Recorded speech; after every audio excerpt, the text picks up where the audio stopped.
Hello and welcome to Alaska's Political Pipeline. I'm political reporter Will Courtney. Sitting down alongside me, businesswoman Bernadette Wilson, running for governor. Yes, good to be here. Thank you. Welcome to the program. We're really excited to have you. Let's start with the question that we ask all our candidates today. One of the biggest questions. Why did you decide to run for governor? You know, I was born and raised here in Alaska, and as my older children started graduating and the reality became that they were looking at the opportunity of being in other states, it broke my heart to think that my grandkids wouldn't be raised here, or my great-grandkids wouldn't be here. You know, I don't want to move. I was born in Kenai. I grew up in Anchorage. My grandmother was born in the village of Naknek, and my great-uncle served as governor twice here in Alaska. Family businesses that have been around for decades. I have incredibly deep roots here, and so it became very personal for me. The situation that the state is in economically, the lack of progress that we've made over the course of the last several decades became very personal. And you know, out of all the years I've been working on the private side of things, I've been very involved in different political campaigns. And so I found myself frustrated as I looked at individuals who got down to Juneau and got, you know, more concerned about keeping a job than doing a job. And when that frustration kind of met that heartbreak, I made the decision to jump into this race. And do you have a precise moment that you said, okay, Bernadette Wilson needs to run for governor? I had a conversation with my oldest one when he graduated high school, and he was at the time 18 years old. And we were talking that evening, and he came to me and he said, "Mom, I've decided that I'm not going to go to college. I'm going to go straight into the workforce." And he said to me, "Do you know what the cost of housing is in Texas? And do you know how many cranes are up in Arizona? And Mom, look at this property that I found." And I admitted to him in that conversation, I said, you know, if I were 18 years old, I wouldn't stay in Alaska. I would not start a business here. I wouldn't find a wife here. I wouldn't have my kids here. I sure as heck wouldn't put them in the schools here. And when I laid in bed that night, it kind of flashed through my mind those deep roots that I have. You know, the Alaska Native background and the family businesses that have been around. My own business, it's been here more than 10 years. And also the reality that I have been involved. And so it was in that moment, laying in bed that night, when I thought, you know what?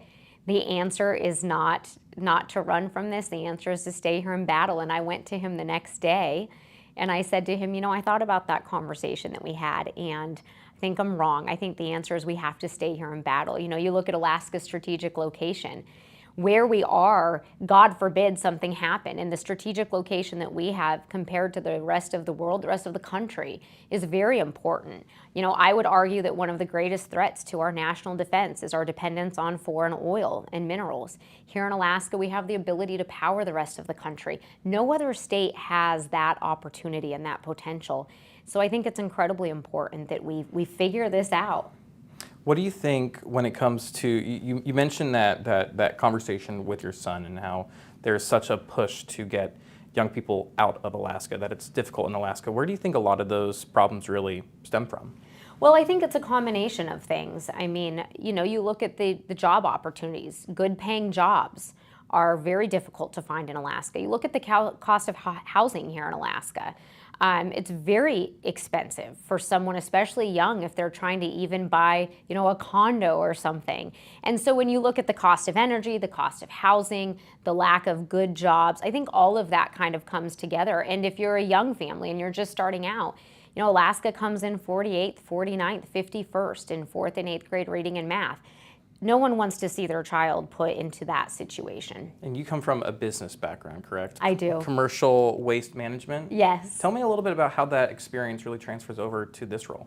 Yeah, so, you know, as I looked around, I thought, here we are. One of the things that ran through my mind that night was, here we are. We've been voting for all of the so-called experienced politicians, and yet we are no better off than we were 10, 20, 30, 40 years ago. And as I reflected back on some of the past leaders that Alaska has had, you know, everywhere I go across Alaska, people talk about Governor Wally Hickel. Man, he was one of the greatest visionaries Alaska ever had. Well, when you look at the background of Governor Hickel, he was a businessman. He came from outside government. He had signed the front of a paycheck. He had lived through, you know, those ups and downs and those sleepless nights, and forged a grit and determination that only comes when you have lived through the challenges and the hells of being a business owner. I look at Congressman Nick Begich, and full disclosure, I'm sure I'm biased. I served as senior advisor to now Congressman Begich on his second campaign, but Congressman Begich, very much the same background, business background, signed the front of a paycheck.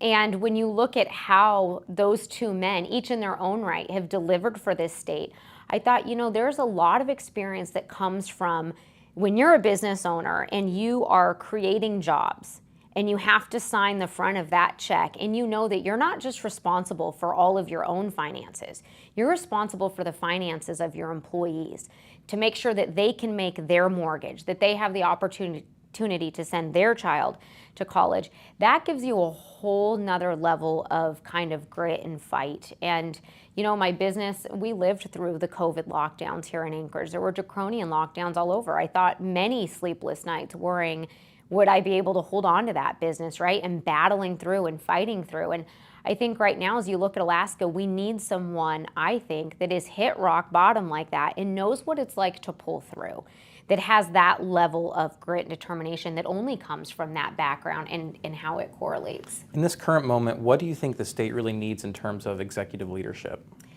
The biggest thing I think is good communication. I think that it starts with communication. I think that we need a level of grit and determination that just says we are just going to go do it. When you look back at this state, the mentality that built this state was very much we're going to go do it. We didn't take excuses. We didn't take federal government lockdowns or, lack of permitting or anything else and allow it to stop us. And we need to get back to that mentality. I think we need to get back to the mentality that says, I've got nothing to lose. And so many times we see experienced politicians get in there and they're worried about relationships that they've made with their colleagues. Will they lose them? They're worried about where will their next job be. They're worried about the friendships that they've made with lobbyists. And so everyone starts doing a political dance.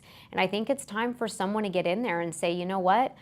I don't have ties to any of that. I come from a garbage background. I joke, I grew up in dirt, so I joke I know dirt and I know trash. So I figure I'm well qualified for politics, right? But when I'm done, I'm going to go back into that, right? I'm going to go back into the garbage business. I know where I'm going. And so that can be very freeing, I think, which is important, to have someone that can come in, do what's right for the state and say, I'm here to do a job, and then I'm going to go right back in the private sector. Yeah. That's what I know. Tell me a little bit about working with the legislature too, though, because obviously that can be pretty key to getting an agenda passed, especially if the body does not represent, the party that you're aligned with, or the caucus that, if you were a state lawmaker, you would assign yourself to. Tell me a little bit about working with the legislature. Yeah, so I think that a lot of working with the legislature actually comes down to communicating with the electorate and talking with the public.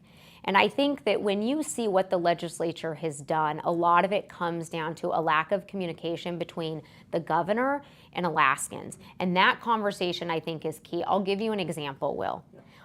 Everywhere I go across Alaska, people are very frustrated that a statutory full permanent fund dividend has not been paid out.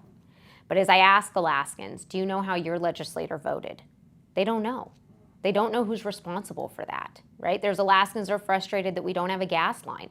How did your legislator vote? So many Alaskans don't know the answer to that. They know that they're frustrated, but they don't know who's responsible. I think it's up to the governor to really have good communication, make it clear, this is who voted for this legislation. This is who didn't vote for the legislation. We can go back to the early 90s. Governors here in Alaska used to give a state of the budget address, roughly 30 days before a state of the state was given. We quit in the early 90s. That's the last one I can find record of where a state of the budget address was given. I think it's important that the governor stand up in front of all of Alaskans and say, this is what is going on in state government. This is what's happening with spending. This is where it's going. And that communication, I think, also helps hold legislators accountable.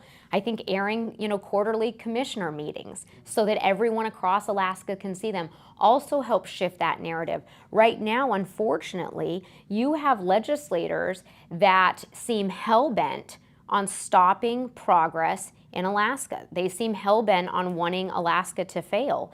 And I think that how we stop that is by having that communication with Alaskans, with the electorate, and then legislators realizing, all right, I've been, essentially backed into a corner, so to speak, right? That I can't get away with not being transparent with the electorate. I think that's very important because right now there's a whole lot of transparency that's lacking. We have to figure out how we're going to close that loophole, and I think how we do it is with the governor doing things like I say, airing cabinet meetings, having town halls in different areas across the state, sitting down and doing interviews like this one, state of the budget address. There's all those things that then make it very difficult for legislators to deceive Alaskans. And tell me a little bit about your approach to campaigning too. I mean, we watch your campaign, we watch all these different campaigns, and you're very active on social media, you're out in the public. Tell me your approach to making sure that you're able to get not only the vote out, but get the vote out for you. Yeah, well, I got into this race early because I knew that we were not going to run a heavy, top-down campaign. I knew that I wanted this campaign to be run the exact same way that I would run an administration, which was going to be standing right alongside Alaskans, talking to them right in their own living rooms. And so one of the reasons I started early is because I knew this is a big state and I want to get out. I want to have the face-to-face conversations. And so you're right, we've done a lot on social media. We don't have a single event that we don't record and put clips out hoping that we can reach people who can't show up. We've had events in coffee shops and in living rooms. I mean, we've been all over this state, out to Bethel and Kotzebue. We hit 6 cities in 4 days. And just not too long ago, we did 12 events in 72 hours.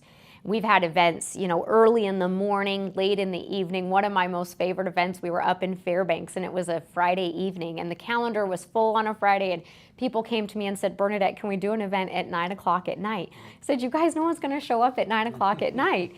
And oh my gosh, they showed up, they filled that room, and we sat there till almost midnight talking about the future of this state. It has been really incredible. It is really and truly been Alaskans running this. I don't think it's about any individual. It's not about a campaign. It has very much been about a vision and a set of values. And it's been really inspiring. And I am eternally grateful that Alaskans have allowed me to be a part of their team. Yeah. Let's go over to policy now. And the first question I want to ask before I go into some of the top issues that I've been noticing is to hear from you. What's your top policy on this campaign? I think the biggest thing across the state, there's a handful of things. Resource development infrastructure in general. It's been 40 years since this state has built a major road. We have projects, whether we want to talk about Ambler, King Cove, Anwar, NPRA, West Susitna, Juneau Access. I mean, I could go through the whole list. We've talked about these projects for decades. It's time to pull those projects off the shelf and get moving and developing and building and not worry about, is it going to be completely perfect? So infrastructure and development is a huge issue for me. The permanent fund dividend is a massive issue for me. And I'll tell you, when it comes to the permanent fund dividend, the reason that that's such a big issue to me and something that I am not willing to give up the fight on is because I really and truly believe it has nothing to do with the amount of a check. At the very core of that permanent fund dividend is the idea that Alaskans own the rights to their resources. And those rights shouldn't be fluctuating at the spending whims of the legislature. And so if for no other reason other than that, I'm not going to concede that Alaskans no longer own the rights to their resources or that they own more or less rights on any given year, depending on what the legislature has spent. I see legislators say all the time, well, we don't have the money. Well, follow the formula. And if the money isn't there, then you will pay out a smaller dividend. Maybe it's only a $25 dividend, but follow the formula. The reason they don't want to follow the formula, Will, is because the money is there. They're using it as a slush fund elsewhere. But in addition to that, those same legislators that say we can't afford it pass spending package after spending package. Several of them just threw a $7.1 billion package on the governor's desk just this year. And so you get to this whole battle of, well, we don't have the money. And like I say, follow the formula. But at the end of the day, forget the amount of the check. I don't want a governor that's going to concede that we no longer own those rights. And I don't want a governor that's going to concede before they get into the governor's seat. Quite frankly, if you're going to concede on such an important issue like that, then quite frankly, I think you need to sit down in the back of the room and at least let the rest of us fight like hell. You mentioned resource development. I want to ask about that, but just quickly following up on the PFD, just to narrow that down. So as it currently stands, lawmakers need to appropriate the budget. That includes the PFD. They choose that amount. Obviously, it comes out of the permanent fund and all the metrics. But is your solution to constitutionalize the PFD? Is that the idea, that the statutory formula? I think that constitutionalizing it would be great. Okay. But you know what? We've gone all these years and not had it for decades and didn't have it constitutionalized. It's only been within the last 10 years that you have had legislators that have said, hey, we're not going to follow a statutory formula. I think at minimum, legislators need to be following a statutory formula. It worked great like that for years. Yeah. We need to get back to that. So is the idea then to whip lawmakers into shape to pass a statutory formula? I think that there's a lot of components that come into play, right? I think that when you have a governor who delivers a state of the budget address and says this is what the finances look like, when you have a governor that says, listen, we need to look at having a legitimate spending cap in place. We need to look at how do we look for waste, fraud, and abuse within state government. Where can we find efficiencies in state government? How can we better manage our permanent fund dividend? The permanent fund hit a record $85 billion in fall of 2025. That was still a fraction of what it had done, if you compare it to how it was operating compared to the S&P. And so there's a whole handful of things there that I think we can do so that we can have a more transparent conversation with Alaskans and make it much more difficult for legislators to squirm out of what I think is their responsibility to Alaskans. Okay. So if you're telling the average Alaskan, I'm getting you a statutory PFD, what's the executing arm? Is it whipping lawmakers into shape? It's telling them, like, this is where the budget's at? And if that's how you want to word it, we can word it that way. I'm trying to just understand. Yes, I think that how you get that out of legislators is to do all of those things that I just mentioned. Perfect. Let's go over to resource development. Obviously, that's massive for the state. It makes up so much of the budget. There's a lot of other items. We're looking into the future. We have this gas line, of course. Right. We're having this conversation in July. This comes out in August. At this current moment, the future of the gas line looks unclear. Third special session. It sounds like lawmakers don't really have an appetite to take up more. So it may be up to your administration, if you're elected, to get a gas line across the table. So there's that big looming question in the background, but obviously resource development is key. So tell me a little bit about your policy proposals when it comes to resource development in the state of Alaska. I think in general with resource development, I'll say this kind of very broadly, and that's this. It's time in this state for us to recognize that the people who work within the resource development field and arena are our business partners. They are not the enemy. They are business partners. And we can talk all day long about how much oil Alaska has, how many minerals we have, how much our zinc is worth, and all of these other things. The reality is your oil and gas, your minerals have zero value to you unless you have a business partner that can help you get them out of the ground and get them to market. And so we really need to start taking that approach and saying, you know what, they're business partners. It has no value. We can debate all day long about what taxes should be on a gas line or on an S-corp. The reality is 100% of zero is zero. You know how much money Alaska's made from a gas line the last 40 years? Zero. Yeah. We've made no money from a gas line because we've been worried about if we're not going to are we making enough money from a gas line? And we haven't made any money from a gas line. And so I think that we need to change, when it comes to the resource development conversation, we need to drastically change our outlook.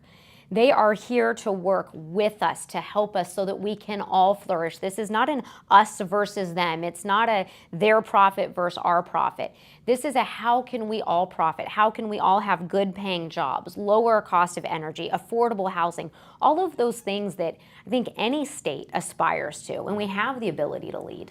Let's go over to exactly what you were just saying, affordability. That's another issue that's just very key on a lot of Alaskans' minds, and then just think about just the different disparities across the state and how different the economy looks in all these different parts of this great state, right? So tell me your solution to making sure that Alaskans aren't paying at the pump, they aren't paying at the grocery store, how they're making sure they're able to get by? Well, there's a lot of different things that come into place there, and I think no governor is going to do it just with one thing, right? That has to be a very holistic approach. Among those holistic approaches, infrastructure and development, when it comes to roads, when it comes to railway, obviously the more efficiently that you can get goods into Alaska, the more that we reduce those costs, right? When we look at heating homes, we need to look at rolling back regulations against wood-burning stoves up in Fairbanks, for example. When it comes to the cost of housing, we have a lot of regulations, a lot of permitting issues that are in the way for a lot of projects to go forward. And so depending on what area of the economy you're looking at, there's a whole host of things. If you want to talk about health care, there's a lot of information out that says, Alaska needs to repeal, for example, certificate of need laws. We need to make sure that licenses for mental health care providers, for example, can transfer from one state to another. And so there's a lot of things that we need to do in that arena to roll back different, permits. There's regulations that are in place. There's so many things, Will, and I know everyone is hoping that there's like the one thing that's going to come in and solve the economic crisis. And the reality is there's not. It depends on, are we talking about housing, food, or energy? But all of those things that I mentioned to you need to happen. They need to happen quickly, and they need to happen very holistically and in lockstep with each other. And then we saw from the governor, and this has been a push for several years now, this push for a long-term fiscal plan. Understanding what the long-term fiscal future of this state is, and currently it's somewhat uncertain what the long-term fiscal future of the state is. He presented a plan, it included a sales tax, that was changed and ultimately didn't pass. So tell me, do you have a long-term fiscal plan, and what does that look like if you do? Yeah, so the first thing is I absolutely don't support new taxes. Alaska spends one of the highest amounts on government per capita than any other state in the country. We have hundreds of fully funded, unfilled positions that, I'm still trying to find the Alaskans that would be affected if we cut those positions, I think that we need to come in, we need to audit for efficiencies. We need to look at where can we do things better? Where can we be more proficient with them? It's interesting to me that everyone says, well, we can't audit state government. But then the minute you come in and you audit, everyone has a panic attack. Department of Health spent money last year sponsoring an LGBT doula class. That's what Department of Health spent money on. We know that we have departments that have a use it or lose it mentality of, if I just don't go burn through the cash right now, I'm not going to get it next year. I don't think it's right to put your department heads in a situation where they feel like I either have to use this money irresponsibly or, God forbid, I need the money next year and now I'm not going to have it. So when it comes to a full, comprehensive fiscal plan, we're going to have to go in and we're going to have to doge, so to speak, right? If that's the terminology people are using these days, right? We need to look for efficiencies in government. We need to look at that having a legitimate spending cap in place. We need to change how we budget. Whether we want to talk about taking a 5-year rolling average, zero-based budgeting is another great option that we can get there so that we don't have that kind of use it or lose it mentality. I mentioned earlier changing how we manage our permanent fund a little bit so it's being managed more efficiently. That also has the ability to drive revenue into the state. But the other thing is this, we have to get infrastructure and development going. You can't cut your way to prosperity and you're not going to tax your way to prosperity. We need to get projects online and development going and people investing in this state. A few more questions going over into a different realm of policy, public safety. And that's something that we're specifically feeling here in South Central. There's been a push to crack down on crime here in Anchorage, but also lots of different public safety concerns across the state. How do you plan to address all these very different concerns? Yeah, so, and again, there's a handful of things there, right? These are all very big topics. But the first thing I'll say is this, Anchorage doesn't have a homeless problem. And in many areas across the state, I use Anchorage because that's where you have roughly half of the state's population, a little less than half. We have a drug and psychiatric problem. And we need to call it for what it is, because if we're going to solve the problem, the first thing we need to do is correctly identify the problem. So when it comes to a drug and psychiatric problem, how do we tackle that? The first thing is this. Right now, the municipality of Anchorage is getting tens of millions of dollars from the state of Alaska to solve what they still incorrectly identify as a homeless problem. I think the state needs to come in and say, no, it's a drug and psychiatric problem, and we want the municipality to show us what are we getting for the amount of money that we're spending? How have you improved the situation? Have we reduced it by 10%? Is it 20%? If we had 300 people out on the streets, have we reduced it to 100? What are those numbers? And if the municipality of Anchorage or any city across Alaska does not want to show those books and show those results to the state of Alaska, then quite frankly, I think it's up to the governor to veto that money. Say, here's the thing, we're going to take that money and we will go invest it elsewhere and in other organizations and other entities that we know can and will address the problem. So that's one piece of it. We most certainly need to get mental health care facilities coming online. We need to get mental health care providers in state. You know, I mentioned repealing certificate of need, making sure that mental health care licenses can transfer from one state to another. If you're a mental health care provider and you have been working in this field for, 10 or 20 years down in the States, and you see a need and you feel like there's a need for this, I could go start a mental health care facility, then we need to do that. We need to talk about how can we better support groups like API, right? And so that's very important to that. But we have to get the drug and psychiatric problem dealt with. Absolutely. Moving over again to the last policy issue I want to talk about, ranked choice voting. Something that Alaskans are going to be able to decide whether they want ranked choice voting in the upcoming November election. Tell me your thoughts on ranked choice voting. I don't support ranked choice voting at all. Yeah. I'm actually one of the 3 sponsors on file right now with the state of Alaska to repeal it.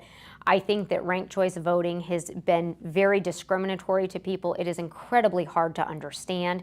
It has been confusing to voters, and when you have voters that have gone in for decades and they are confused by their ballot because maybe there's a language barrier, maybe they don't understand it due to, an elderly age or something of this nature, it really has been heartbreaking to see how many people still can't wrap their heads around ranked choice voting because it's so convoluted. There's people who think that they're going to rank in August. There's people who think that if they rank 4 choices in November, that all 4 choices are going to matter. Your 4th place round in ranked choice voting never comes into play. So many people don't understand that. And so we see ballots that are exhausted. They vote for one round and then they're exhausted. And what a lot of people don't realize is if that candidate gets eliminated, it's as though you never voted to begin with. It is as though you never even participated. And so I think it's very discriminatory.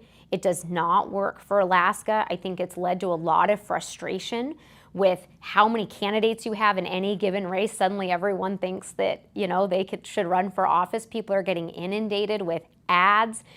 People were sold this line of BS that it was going to get rid of dark outside money. And you've got more money flooding in now to races all across Alaska than we ever have. So I think Alaskans see through that now. I think that they see that they were very much lied to and deceived on that, and I trust that voters will indeed vote yes. Yeah. Last 2 questions for you. Yeah. Why should Alaskans vote for you? I think it's really important that we get back to having someone that comes from outside government, that knows what it's like to sign up a paycheck. The other thing that I will really urge people to consider is this. There are just a couple of us in this race that even if, that's a big if, even if, God willing, I did a full 8 years as governor, do you know, Will, I will still not be retirement age. I will have to go back and live and work in the very economy that we create together. And for so many other candidates, their retirement age, if it works, great.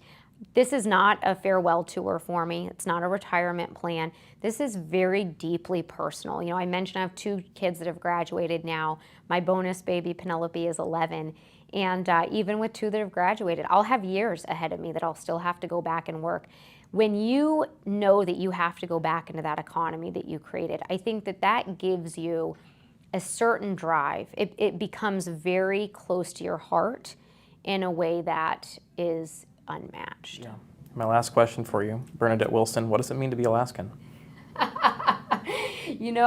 I think that means to have a lot of pioneering spirit, a lot of just, we can get out and do this. I think it's a lot of, don't let the bastards get you down kind of mentality.